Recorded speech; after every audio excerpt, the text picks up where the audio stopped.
Hello great people, African traveler again, and I just want to say Happy New Year to you guys. So today I'm coming with a very great story of a Kenyan who's doing an amazing job. So yeah, I got to know this great guy when I was doing a video about Fred, the Kenyan who came from the US and is doing an affordable housing projects, and one of the main thing that they're using is technology that is built nowhere else but here in Kenya. So guys, stick around and you guys are gonna be motivated, you guys are gonna be inspired, and most of you you'll see so many opportunities that you can work with. So my guest is none other but Simon Wachira. Simon Wachira, how are you? I'm very fine. Thank you. Thank you so much for giving us this opportunity to meet you. So, so guys, we're in Nairobi right now, industrial area, and I'm in a very busy, dynamic area. And I will not mention so many things, but I would just like to get a brief of what is happening here. So, Wachira, kindly please introduce yourself and your company. And you guys are gonna be amazed of what is happening here. You cannot believe this is happening. This is being done by a Kenyan. You know, most of you guys run to China for such things, but Kenyans are transforming the economy. So Wachira, karibu to the channel. Thank you very much. I'm Simon Wachira, and I founded a company called Protect Automation. Protect Automation, the main vision and the emotion of it was to equip Africa with the means and methods to produce cost-effective products and very quality products, and just to compete with the world, because then the world is open right now. So every other country is selling things into Kenya, but then we had to find methods in the way we produce products so that we can compete internationally. That is basically what this company is founded on. In this company, we looked all over the world, and I looked, why don't we, or are we not able to do products in a very cost-effective way and quality? Then I found that there's certain technologies which the outside the world, the East and West, had already engraved into their culture, and they had the population well versed into these methods. And they were none other than using computer or digital fabrication, or what we call computer numerical control methods. What do I mean? I mean, because of the advances in how products are produced, we've moved from the industrial revolution, where we had very skilled people using their hands and using very manual machines to be able to produce. What has happened is that in Africa, we didn't have that chance to grow from the 1700s till where we are. So what happens is that our great-grandfathers, our grandfathers have not given us any experience to produce these products. So the nicest thing which has happened in the world is very simple. The information age has come. That means information has been packaged into softwares, into videos. We can get to know how things are done outside there. So for me, I wanted to really make products. But then I found there's one problem in making products in Africa. We didn't have the methods.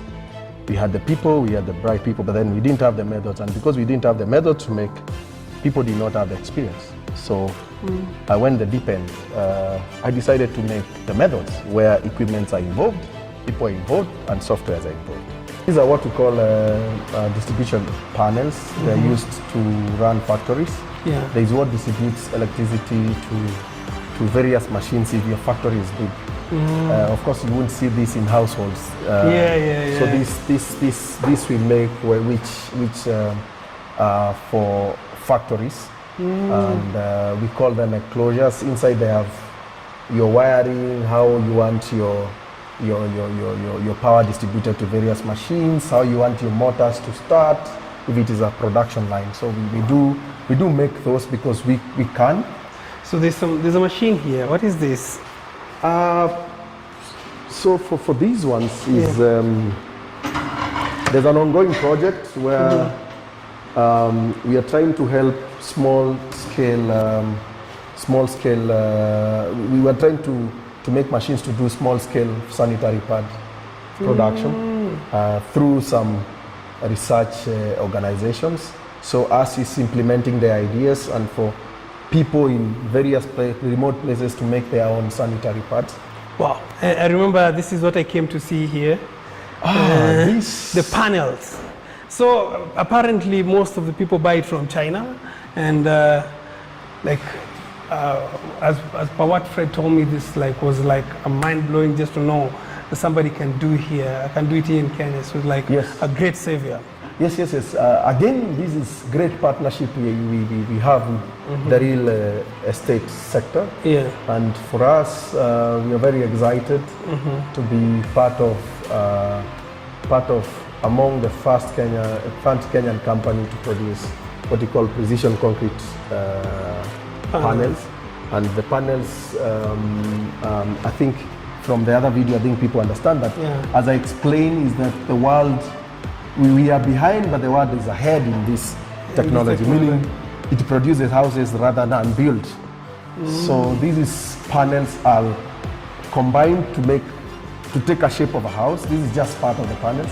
They are combined very quickly to make a shape of a house. Then concrete is poured in the cavities. Then they are removed. Then you are left with the house, meaning fully intact. Yeah, meaning a house is built 10 times faster, and then you remove the mold and make another house. Meaning, what people thought that you can't make a house in 3 days. You can make a bungalow from foundation to completion in 3 days. This is what we started, and we are happy being the first Kenyan and the first Kenyan, and I believe the first African company to do this. But of course, we do we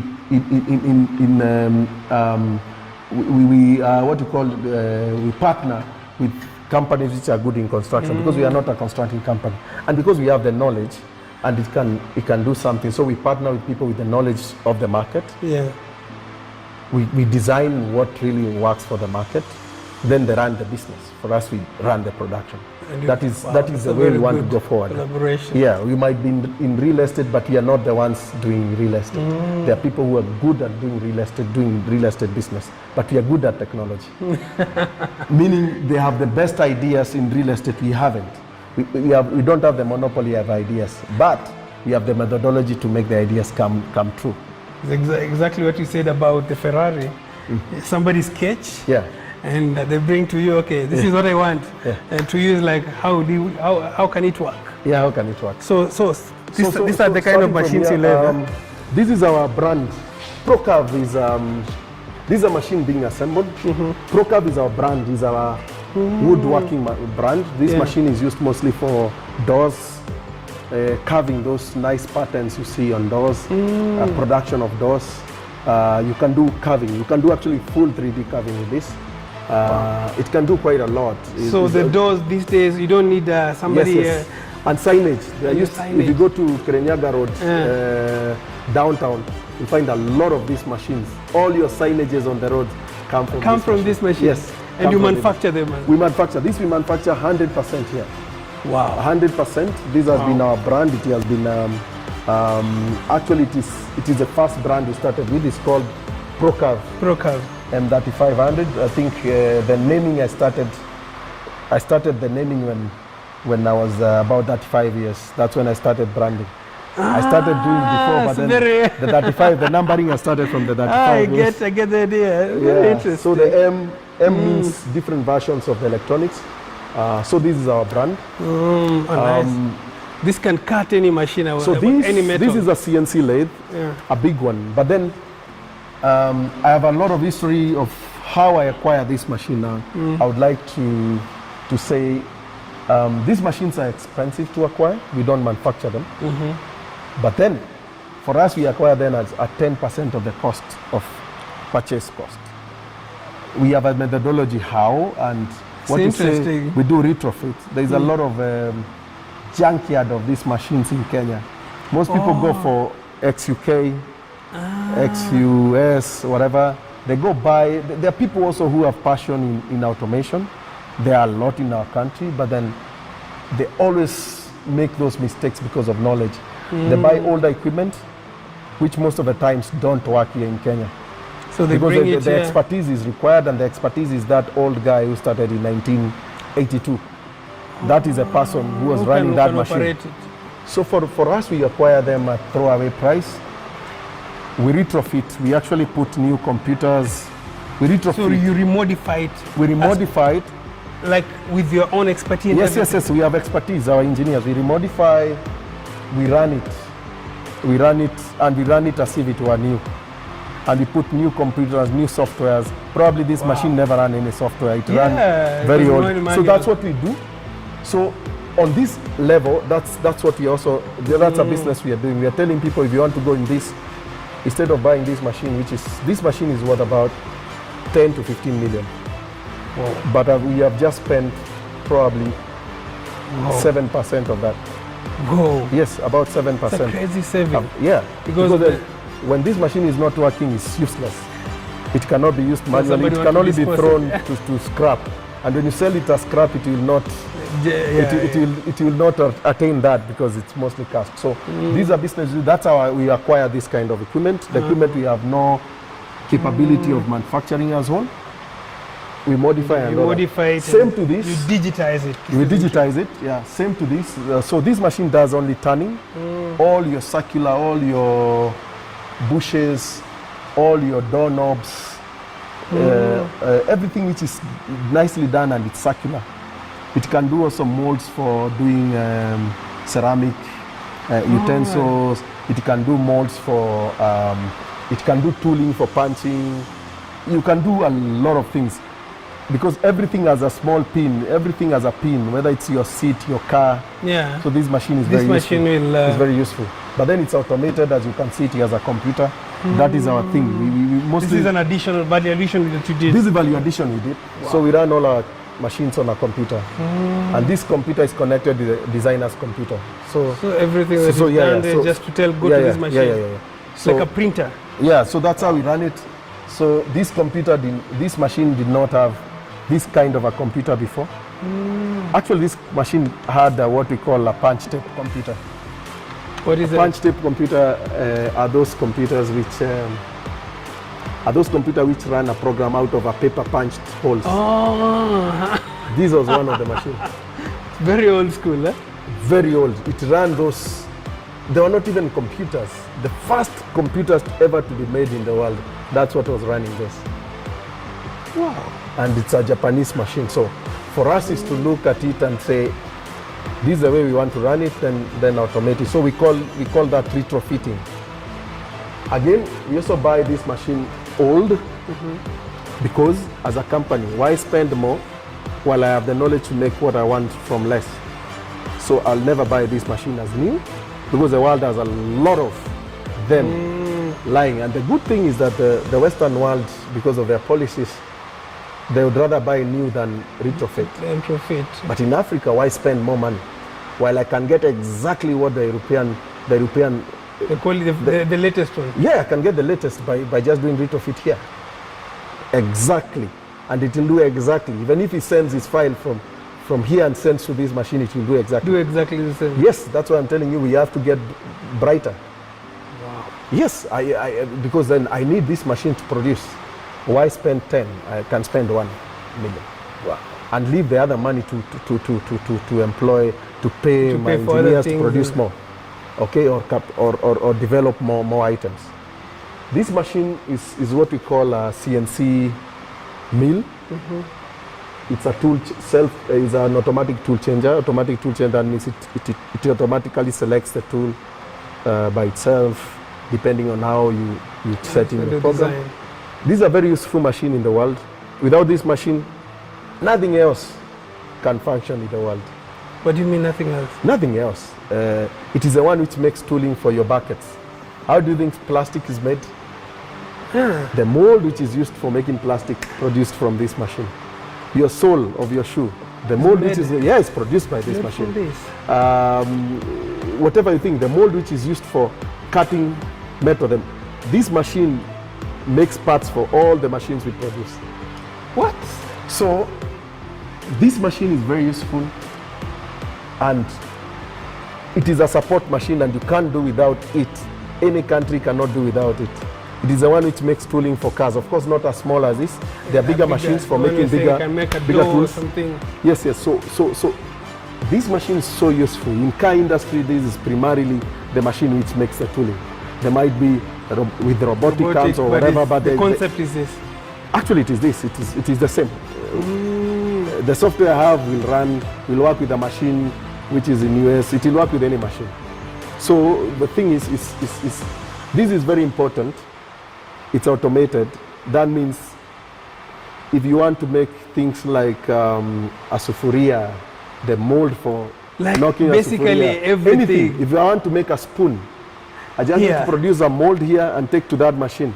And you multiply, like and you I duplicate. make a spoon. If I want to make a spade, I need to make the die for a spade here and take to a punching machine which is there, and then make the same. spoon. It's just a replica. Yeah, it will just be going up and down. In the internet, you see those videos. Everything starts from here. Yes, that's why the country needs to have it. But the problem is, the cost is prohibitive. If you're buying from China like this one, a new one, it will cost you like 6 million shillings. This machine can cost even $1 million, one. Okay. Wow. But then you're telling us, a bright mind who can excel, why would I spend that money? I want to spend 10% and below. So you have to use your mind and your knowledge. You have to use your mind and knowledge. I have knowledge for production. Wow. Right? We've been, in the years, we've developed human resource. That's why the most important thing, like I said, human resource. And that's why, like, when I look at the equipment that you're using, it will, like, the value will be in hundreds of millions, almost of billions. Is because you can get in any industry. You can get in any industry when you have the people in that industry having the right ideas. For us, we don't have to be in that industry. That's how the West works. Their companies, their work is to develop your ideas. It's things like Apple's, they have companies which do what we call, they are called contract prototyping companies, right? Their work is, give me an idea, let me try, see whether it works. So we want to be that company in Africa. We might not be the company which makes cars, we might not be the company which builds houses, we might not be the company which makes spoons, but we'll be the companies where when you want to make a spoon, we are the company which gives you the method to make that spoon. So you make people's dream comes true. Reality. Exactly. That's exactly why.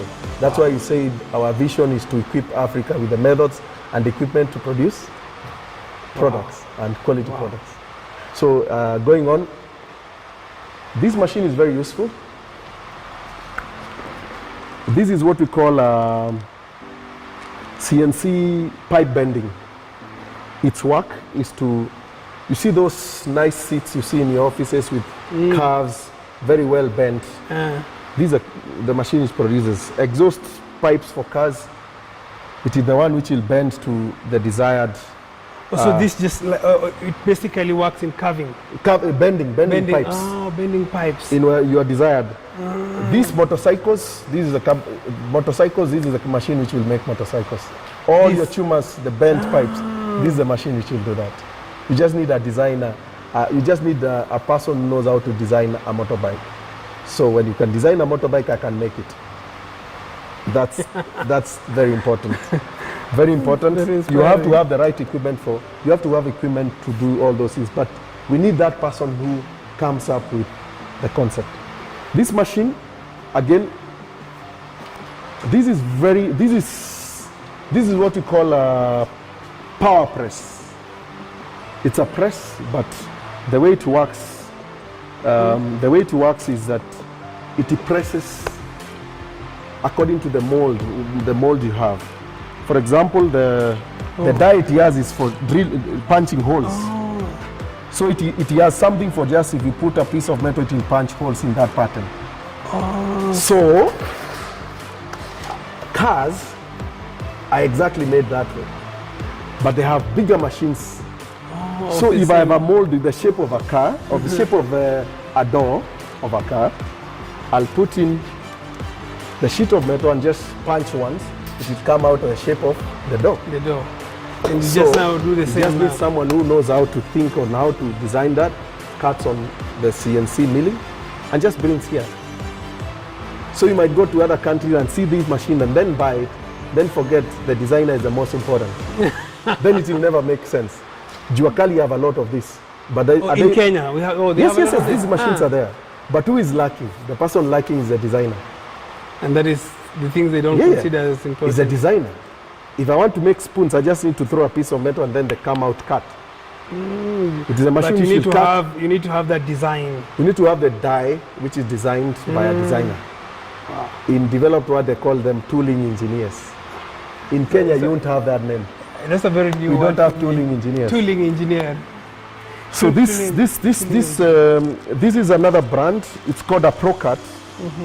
Still a brand. That's Yeah, this is a far. Procut. The Procut is different from Procav. This Oh, deals this with metal. is Procav. This metal. Yes, its work is to cut metal, just like the other one. Different technologies, cheaper technology than the one we have seen there, the fiber laser. Yeah. But then it is for cutting metal. All those grills, you see nice grills on doors, flowery grills. The hotels on the hotels, balcony. yeah, balconies. How they've been carved. This is a machine which does it. Wow. And this is 100% done, 100% Kenyan. Wow. Designed, manufactured, every single thing. Everything Every here. single thing. Very. So this is designed here, manufactured Wow. here, and this is a commercial machine running a lot of industries, running from people who do bodies, bus bodies. We have bus companies doing the very best buses in Kenya. They are using our equipment. We have people taking tippers, making bodies for trucks. They use our equipment. They use your equipment? Yes, they use our. They are bought from here. So we have all sorts of equipment. In branding, we have people buying this equipment. So we are very happy that we are contributing in an African country, and we are contributing into real manufacturing. That is very, very, very fulfilling. I'm impressed actually. Yeah. So what you see here is our new kind of design we are trying to bring into the market. We are trying to bring into the market a design which will. So these are for the resale. This is for selling. So this is the assembly process. So this is how you make them actually. Yeah. From zero. So we make from zero. From we the assemble. cuts, like. Yeah. We use our equipment. We use from design office. It comes down here. It's cut. We do powder coating paint. So you also do the paint work. Yes, here? yes. And this paint is not your normal paint. We call it powder coating. We use powder paint. What is used in mostly anything which comes from abroad. It's not your spray painting, because we want a very durable paint. We really want to match. And that is basically hold very strong to the wood. Yeah. So the painting method is different. It's not your spray paint. We have to use a powder which is positively charged and the metal is negatively charged, so the powder attaches to the metal. Then from there we put it in an oven. Wow. It's like it's then cooked. bake it. Yes, it's cooked. It's cooked at around 180 degrees Celsius. Then that's how you find your fridge at home or your cooker at home. The paint doesn't come out. That easily. process they used is the same process we use.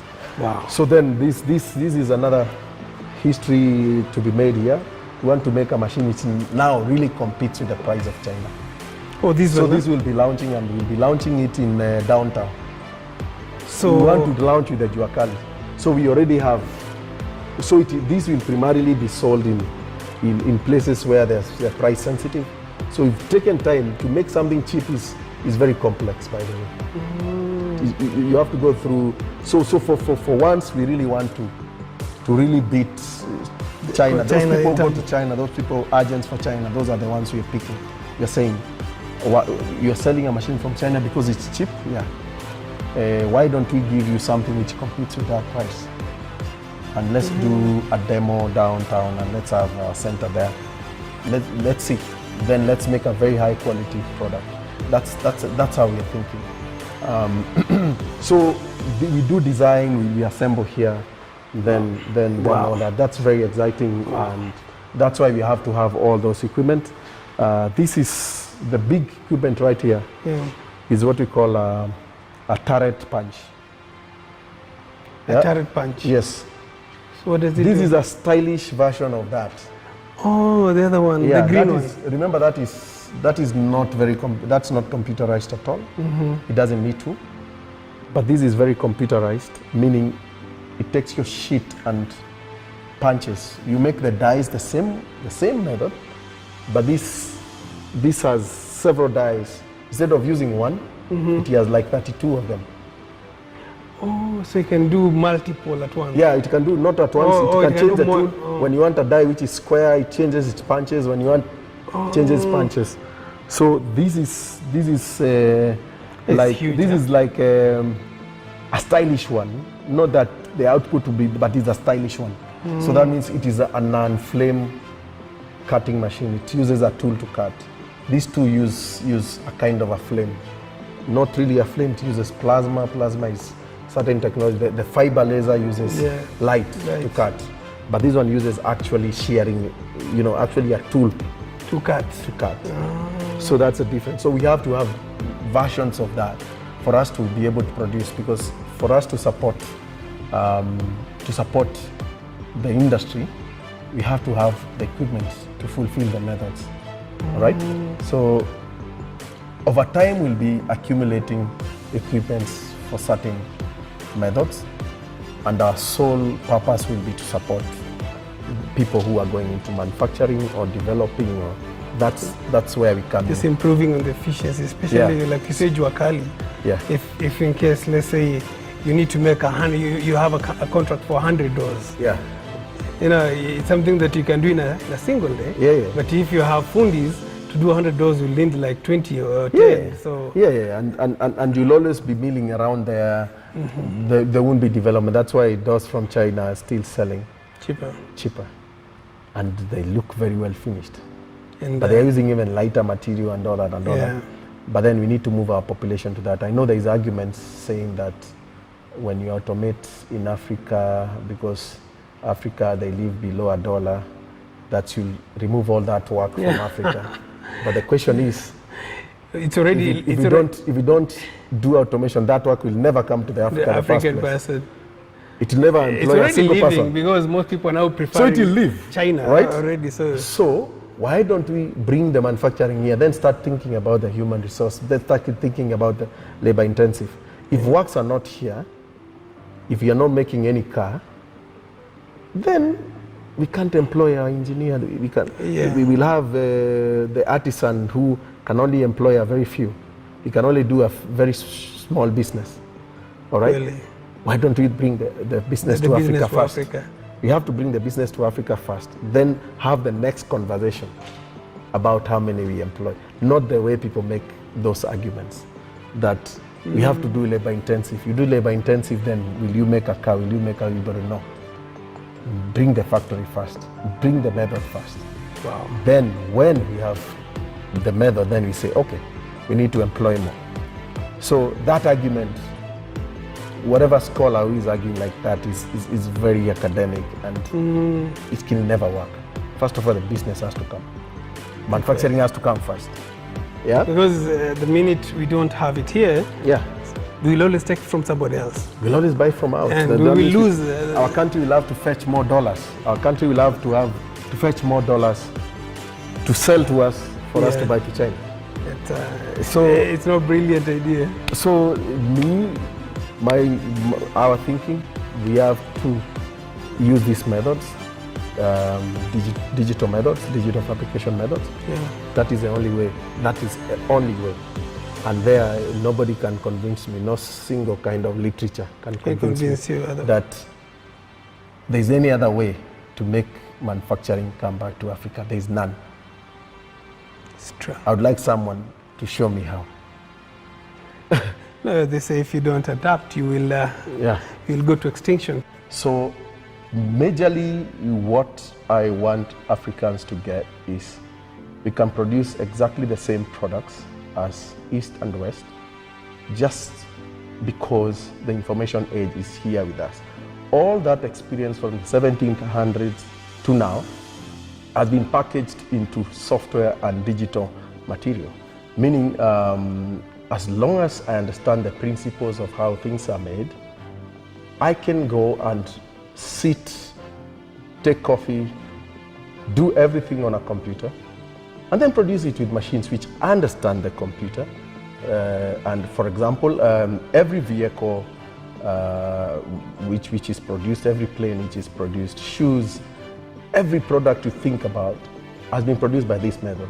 A good designer has created a concept on the computer, but then how do you make that concept a reality? The way you make a concept a reality is various ways. You could basically go and manually start making it. I'll give you even a better example. The cup we use to take tea, that means the ones which we call ceramic ones. Oh, ceramic. The ceramic ones are made out of clay, but people can make out of hand. They can make those ceramics, but then how many can you produce cost effectively, and how long will it take you, and how can you maintain the same shape again and again and again? That means details and the consistency of it. That means one, you'll be dependent on a person to produce those. He might be better even than, he might be very good, but then how many can he produce? Then when he gets sick, can you still produce? And as this guy is getting older and your business is getting bigger, how do you replicate these people? It becomes a very, very difficult thing. So the thing is, why don't I get someone to draft the cup, the designing ones, on a computer? When somebody does it on a computer, we take over from there. That means we already know what is in the mind of this person. So that means we digitize the idea.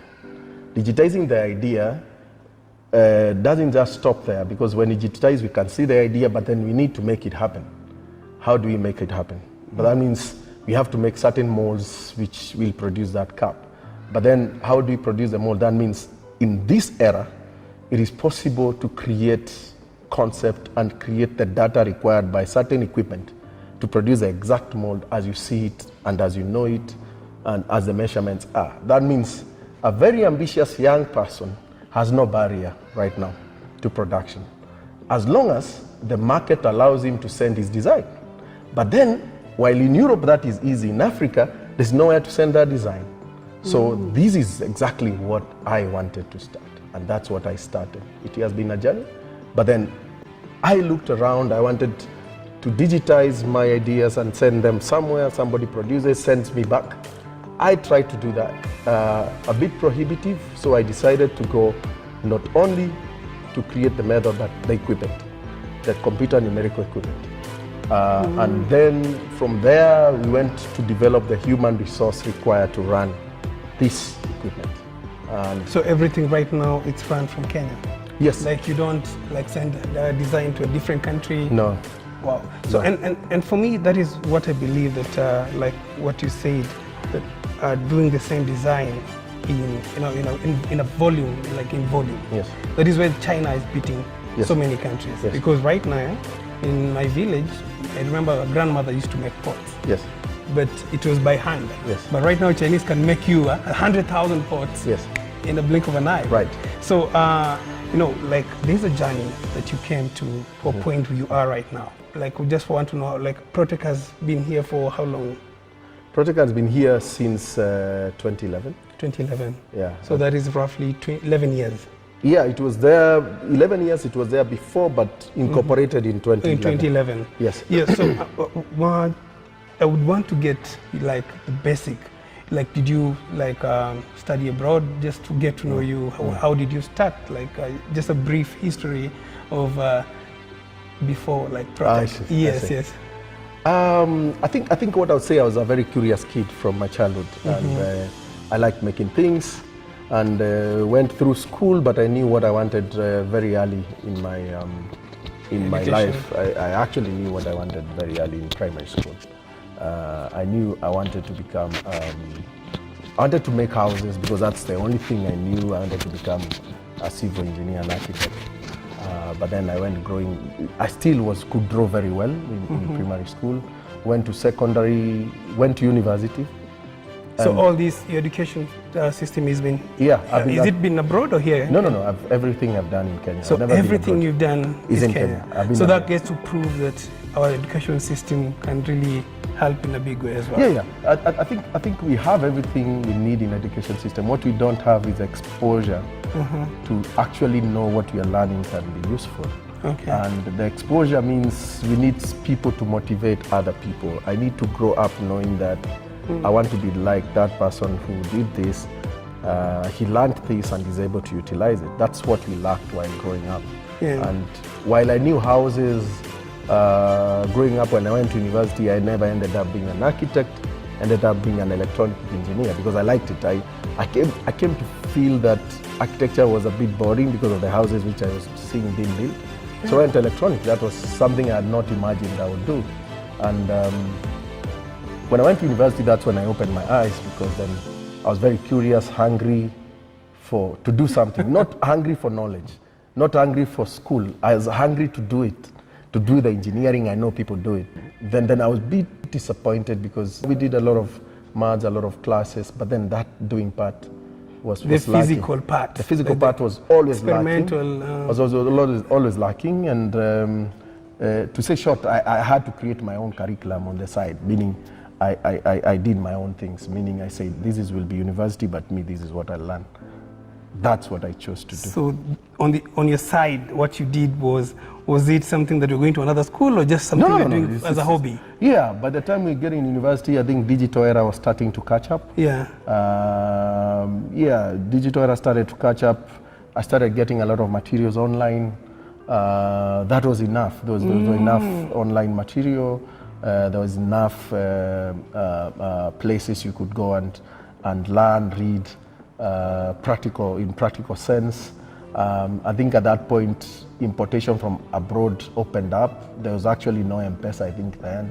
The PayPals were not there. So I started doing it, and I started importing a bit of some material, which I remember I used international check to buy things online. Back then? Yes, it was not very far. You were in campus? You were in campus at that time? I was in campus because I decided, I want to do something.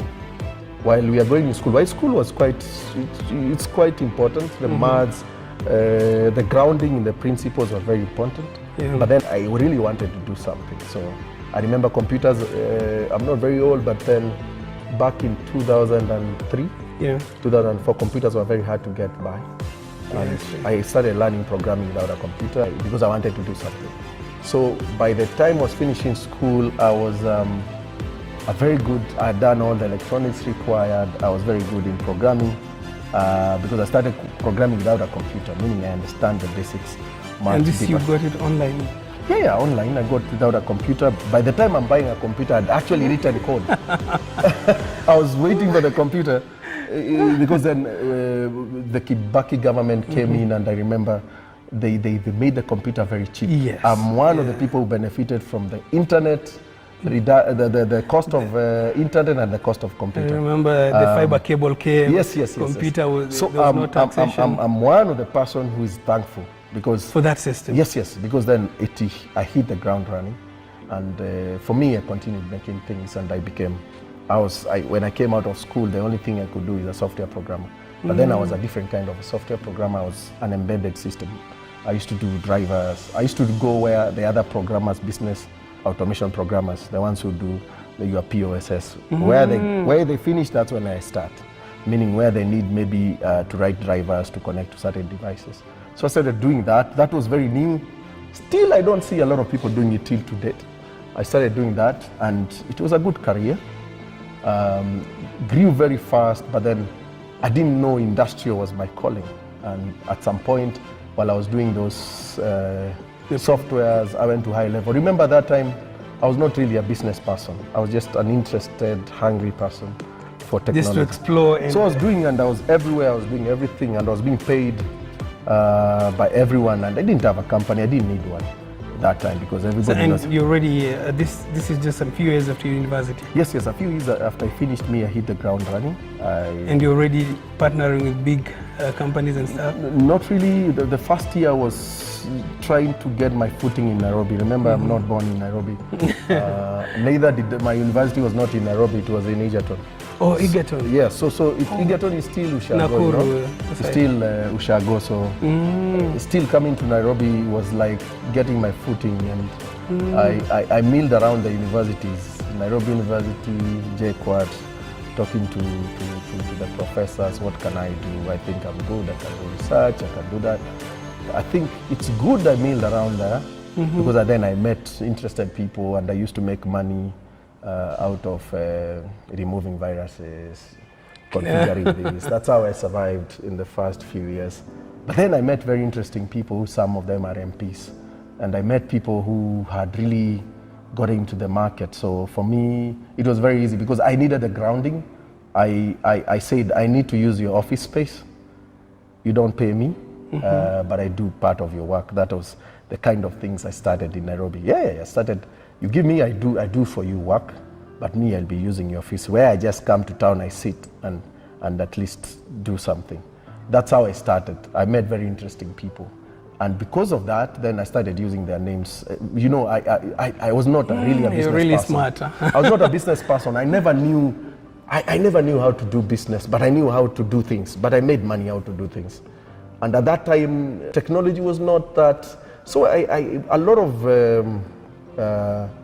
of very high level people in the country started partnering with me. Because you were really way ahead of your time. Yeah, started partnering with me. I think fintech then, smart cards. I used to program a lot. And this is something you're doing on the side. And that was almost my full-time job. I liked it. I could work 38, 36 hours straight.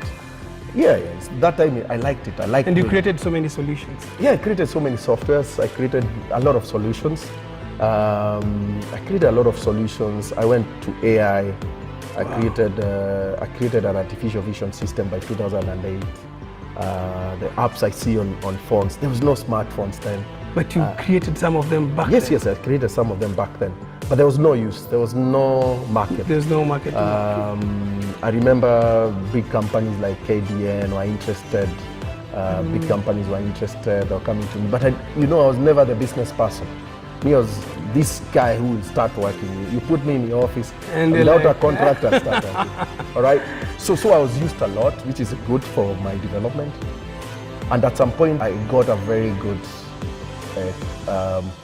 contract with the army. I got the army approached me and I got a very good contract. But remember, I was still not the business person.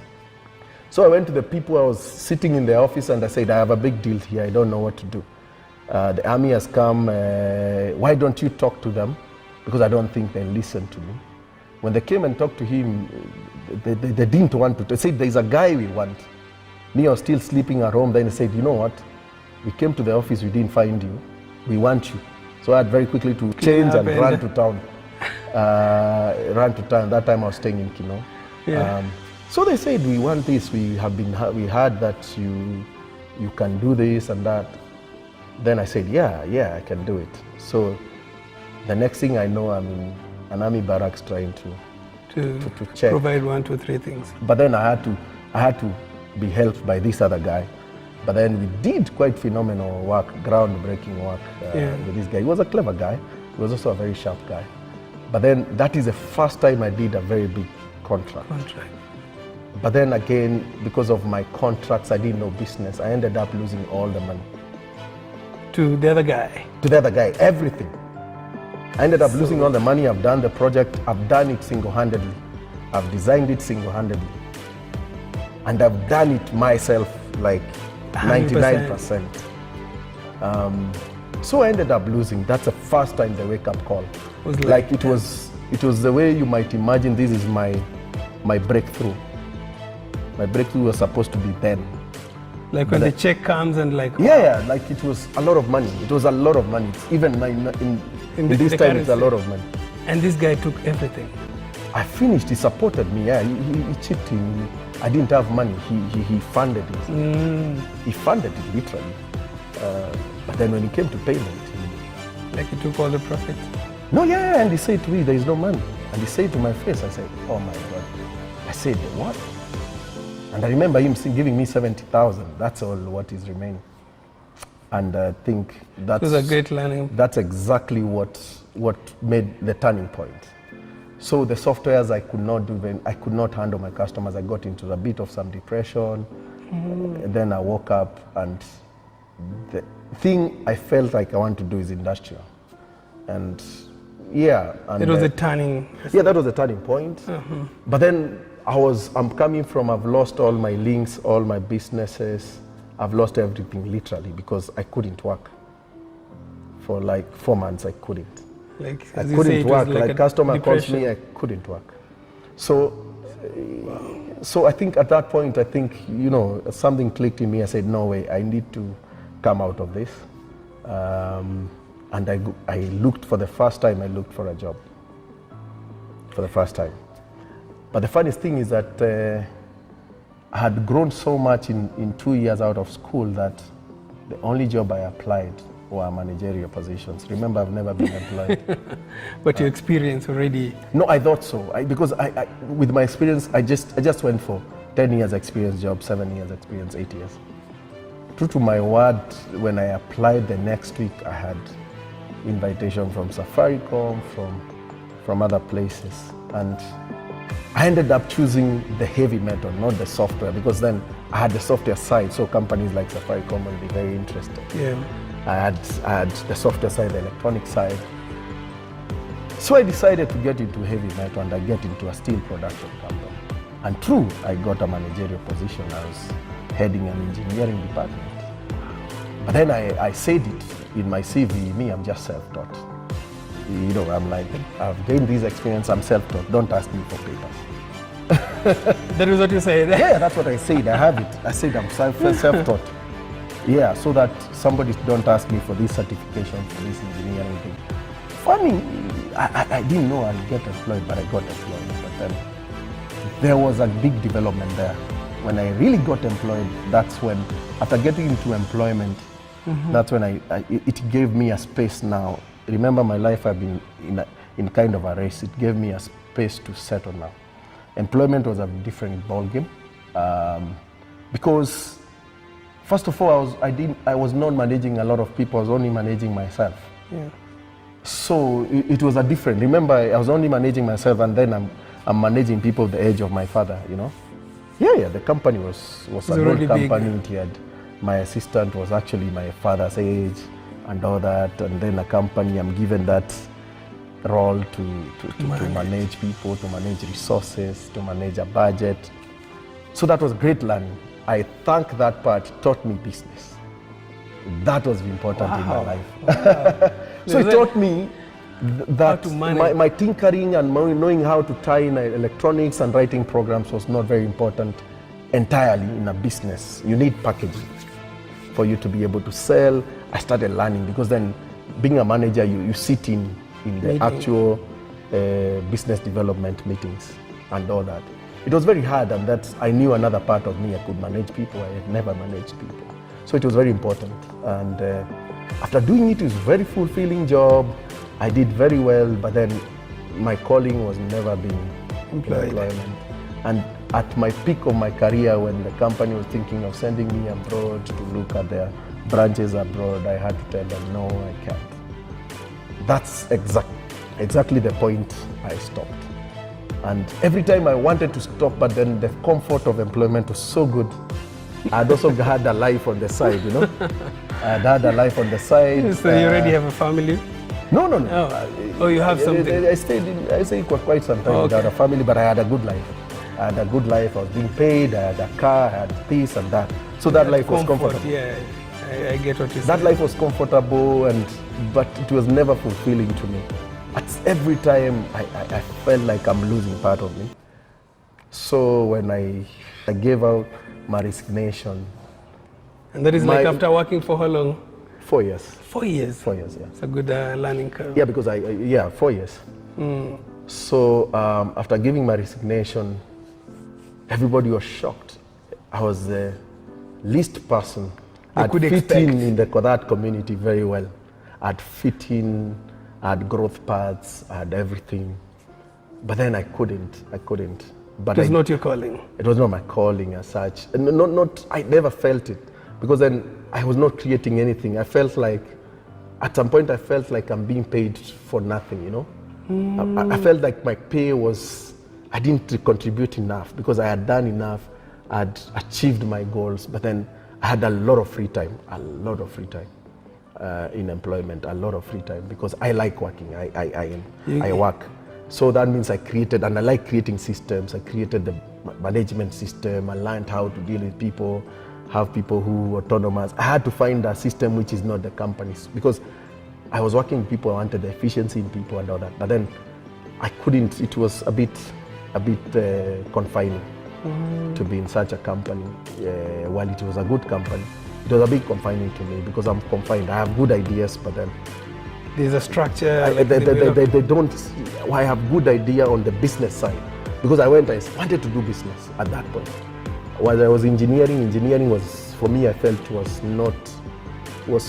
engineering in such a company was very, because I'm supposed to do repair that, buy that, budget that. That was not exactly what, it was not fulfilling. Like there was so many things you could do that you felt. Yeah, there's so many things I could do. That's exactly the thing. There's so many things I could do. I could see where I could contribute, but then I'm in a department where traditionally I'm not supposed to contribute in the business side. Okay, but I could see, I could voice, But then I think at some point because of that, I think the managing director then decided to give me a piece of the business side. He gave just a piece. You look at this.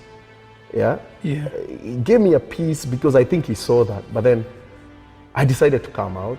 But then coming out was a journey which was very uncertain. But I just decided to jump. I didn't plan. I jumped because one day it arrived and I jumped. I said, no, I have to give this letter.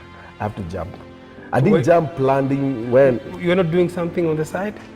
No, I used to consult, but that was not the main. I used to consult here and there, not a big thing, but I used to still do some jobs. I used to still do some jobs on the side, but it was not like a business.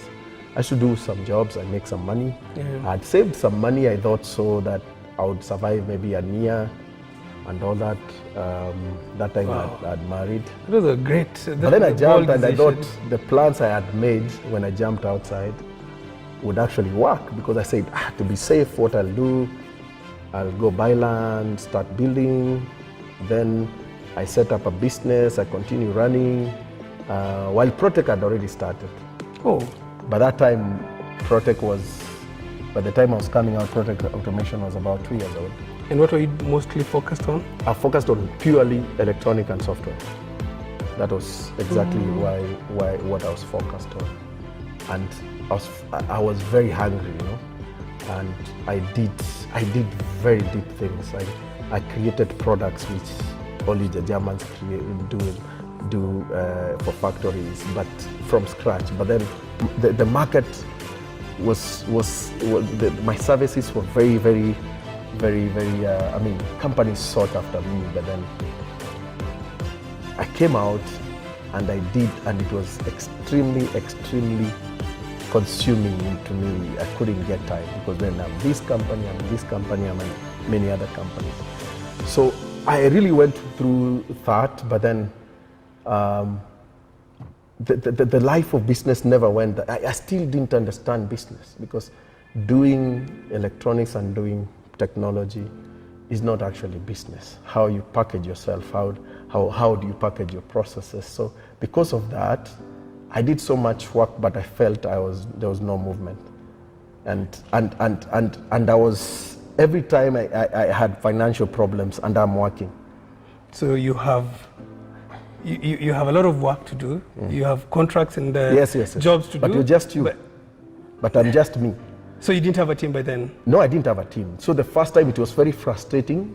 Jobs are coming, but I cannot do them as quickly. And also companies, they can't wait you forever. Yeah. Getting an office, that was the very best business decision I ever made. Because I said, me alone, I cannot do anything.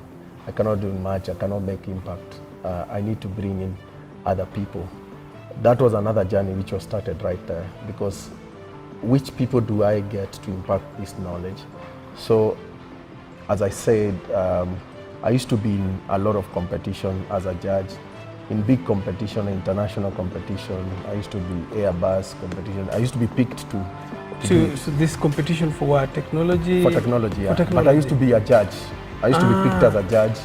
And this was within the country or Within outside? the country, but then trying to look at talent in Africa and all that. But then I used that opportunity to think that is a platform I'll use To get the best people. to start with, because I didn't know how do I start, where do I start. So I remember I got a lady who was very hungry, like she was quite hungry, and that was my first employee. The funniest thing, my first employees were ladies, but not by design. Yeah. But then those are the people I found in competition. Those are the people who really were aggressive enough. I didn't see guys, and I found myself having ladies, and they did very well. They actually taught me a lot of things because I started venturing into the actual heavy engineering. If we go back before I started an office, Yeah. I'd already started thinking about machine. And I'd already started from my home to start making the first CNC machine. So I'd already started. So you had something in your Yes. the But place I didn't have an office, but that was a personal project. And going through making that personal project, which took me 8 months, made me know the industry very well. Because I thought what I read from the internet, I'll just walk into industry area and find it. Because I didn't know it does not exist. So I learned a lot. I didn't know processes. So every time I was going to workshop and saying, can you do this? Show me how you do this. Show me what equipment you have. Because I used to check online and say, if this guy is doing, then I'll just look for someone with this equipment and he does And it. you do it. First of all, either I don't get the equipment, and if I get the equipment, that guy does not know of that method, which I saw So, online. there's not. He So I doesn't. tell him he can do. This video shows this. He said, yeah. Then I look at the machine and tell him, yeah, he can do. So I had a lot of those to and fro's until I came to understand what I need for manufacturing, because I came to understand the people are unexposed. People don't know to design something digitally and really look at the manufacturing and all that. And then I wanted to avoid a lot of welding, because I did not want to weld something, break it up. I wanted to make something which parts attach. If the part is not what I require, I remove it. I also design another one, I fix. That's what I did. And I learned the industry very well. While I was making a machine for my own use, I started seeing the business opportunity. The gaps in the market. Yes. I saw the business opportunity was so big I couldn't do it alone. That's when I started the company.